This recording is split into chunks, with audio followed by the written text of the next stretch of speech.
What's up, agents? Welcome back to another Division video where I'm going to do you a series of videos just a little bit different than my channel's ever done before, and that's because I'm actually going away on holiday for the next 2 weeks. So I wanted to keep the channel flowing with content, and I kind of wanted to do something called like a DJ Tickle summer recap, and that's kind of going to be just my general builds that I keep in my loadout slots. We all have 16 or so builds that we keep in them loadout slots that are very special to us, and because they're the ones you just use the most, right? I make a lot of builds on this channel and a lot of them don't quite make it into the loadout slot section unless they do something particularly special for me. These are the ones that get me by on a day-to-day basis. There's not going to be a healer build, I don't think, in this series. I don't tend to keep one in them loadouts, so please don't be expecting one of them. But you will see a tank build, you'll see different kinds of DPS builds, you'll see SMG builds, you'll see sniper builds, you'll see some skill builds in there as well. And they're just the ones that get me through on a day-to-day basis. I'm going to start off with the most boring one, yet it is still the most strongest one in the game, and that's Strikers. Just before you turn off though, don't forget to like. I'm going to show you 2 variants, and really this is not going to be a best in slot guide. This is just what I use on a day-to-day basis, right? We all have our own play styles, we all have our own way of playing, and these are the ones that just kind of get me by. So if the game says, you know, as part of this week's manhunt, go and do this mission on any difficulty, I'll throw it on heroic and this build will get me through it.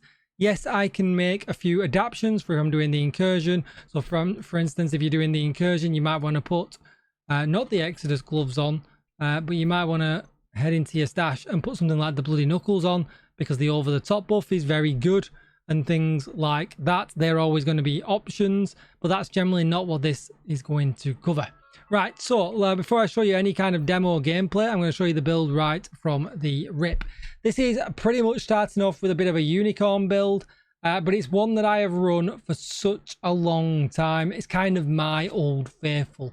It has a lot of survivability in it. I don't tend to like running the memento because you have to pick up tokens and things like that.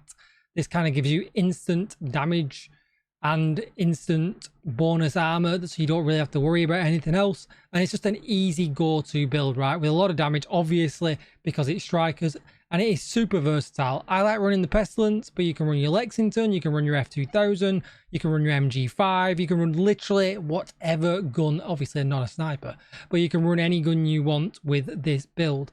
And I'll show you why it's a bit of a unicorn. So I put this piece in on purpose because back in the day, before Palisade was a thing, I would run to Bellstone instead, and I have the Bellstone chest to match, but I'll show you why it doesn't matter if you mix or match with this just now. So obviously you can see here with the Palisade, you get 10% armor on kill from the brand set bonus. Well, I used to run the 2 Bellstone because it gave me exactly that. It gave me the 1% armor regen, and it also gave me the 10% armor on kill. So I'd run 2 of them. Now, if I run 2 Bellstone, you get health on kill, and I don't feel that's as useful. So I would always go for either 2 Bellstone or 1 Bellstone and 1 Palisade, because you get the same results no matter which way around you run it. I don't really want the 60% health from the brand set bonus from Palisade. It's just not worth it. And again, I have the Palisade backpack. I could quite easily do that. I farm them unicorns. That's the kind of player I am, but you don't really need it. So anyway, here's the stats. 55.5 crit chance, 105 crit damage, 85 headshot damage. Nice. And Bonnie. And if you want to see what I did, and there's a particular reason why my mask is rolled, and I'll show you that just now.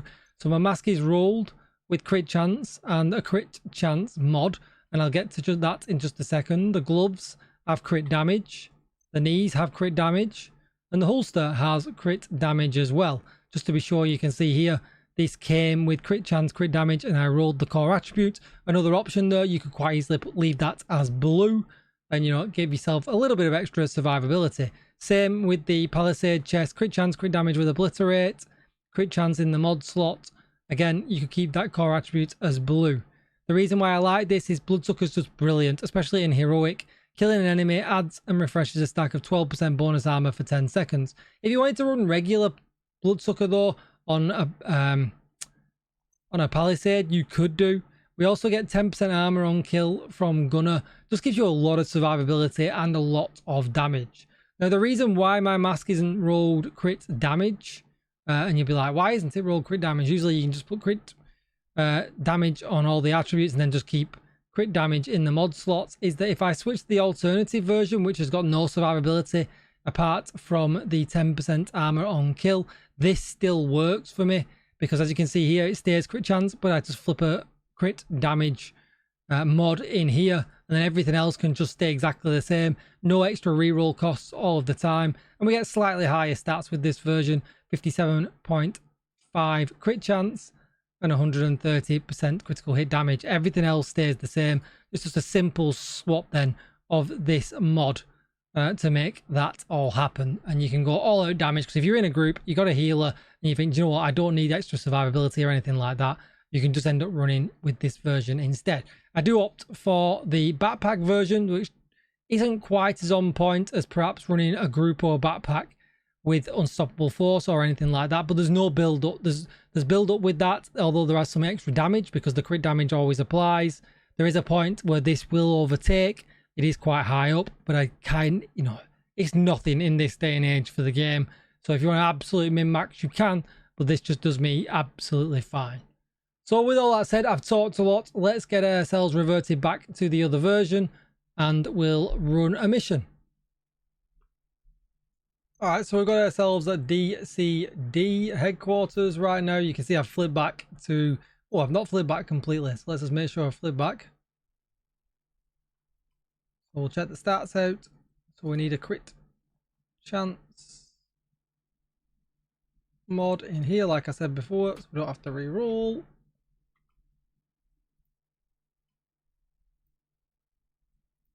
Or we can do that one. Alright, so as I showed you before, stats are 55.5, exactly what you want.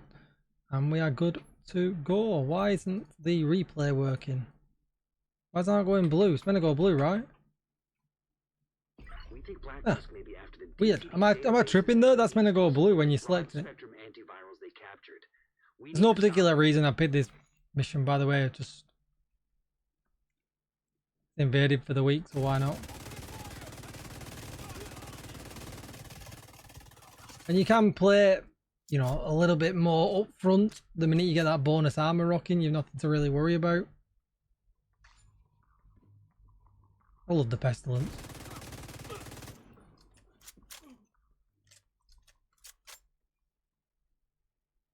I'll kind of do this next section and then the bigger room, and then we'll wrap the video. You really don't need me running through a mission on a Striker's build to show you it's okay.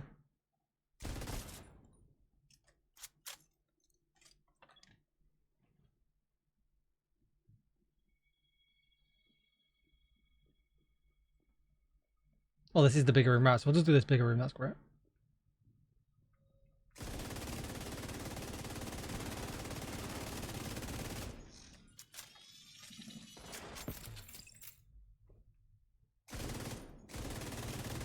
What's really good about the pestilence is when that enemy dies, you see that the liquid engineer procs. You don't actually have to get the kill. The ticks from the pestilence can do the hard work for you.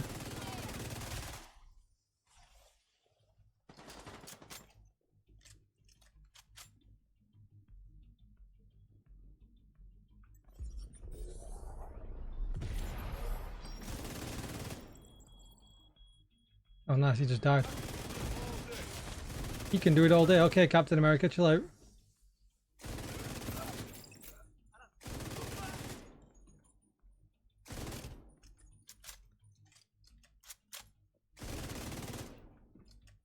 But yeah, I mean, as you can see, it's just a breeze, right? The bonus armor is just tripping. Look at it, it's huge. You would not think we were on an all red build.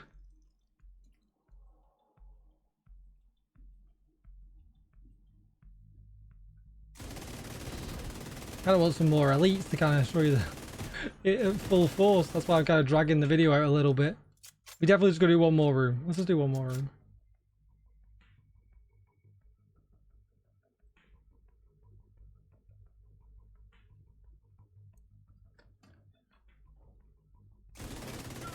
Didn't mean this room.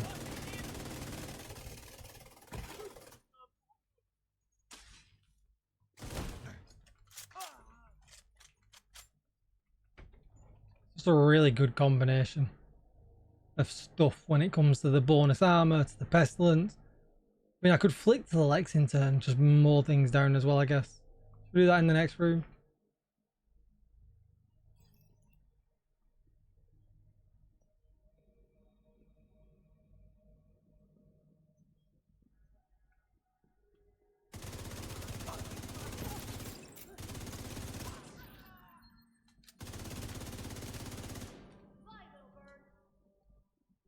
I've got Killer on the Lexington, but obviously you could run like Strained or something instead if you're in a group and you're not going to get all the kills.